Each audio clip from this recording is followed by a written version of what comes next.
Welcome back to the Get Your Red On Minute, brought to you by Petro, the only name you need to know for all your home services. I'm your host, DIANE CARUSO. As the clock begins to wind down, we're getting closer to basketball season, as the official countdown to Seawolves basketball is just 2 weeks away. Our teams hosted Media Day in the future home of Seawolves basketball, which is set to open in the fall of 2014. We caught up with the players to see how they're getting ready for an even more successful year. Like that. When I first took the job, people just hoped we didn't get blown out, and that was a good day. So expectations have changed 1,000%.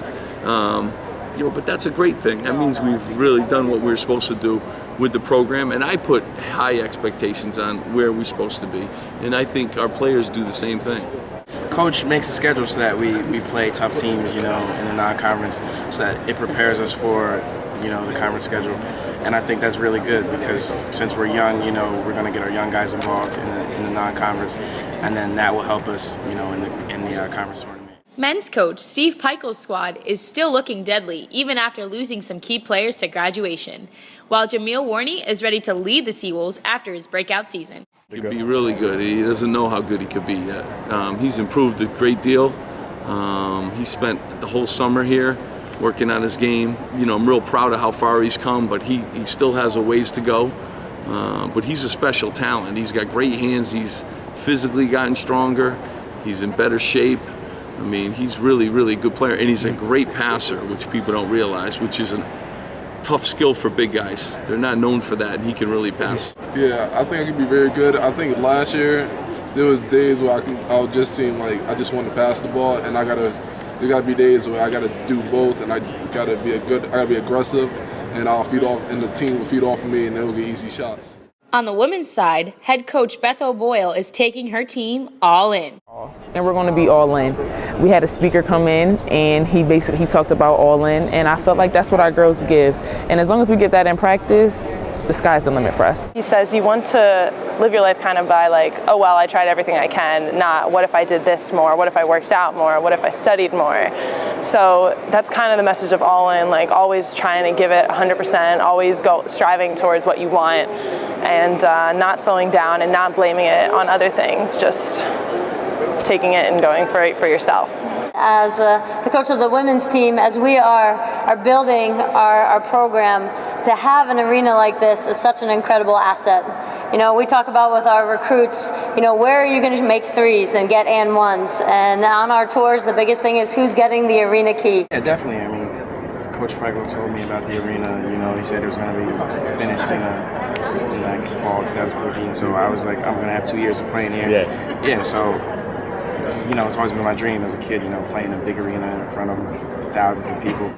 I've played in one or two, but nothing like this. Nothing that I can really truly call my own. This is our gym now. This is going to be our future, pretty much. So I'm really looking forward to it.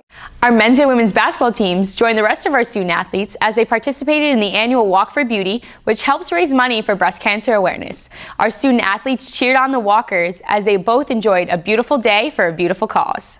Well, the Walk of Beauty is very special, especially to me, myself, because my mom had breast cancer, a 2-time survivor, and so it's a significance to me because I've also been going every Mother's Day to Philadelphia for the Susan G. Komen thing, so this is very similar to that, and so it means a lot because you just keep getting the word out about how breast cancer is detrimental to a lot of families and stuff like that, and how there is a cure and it can be done.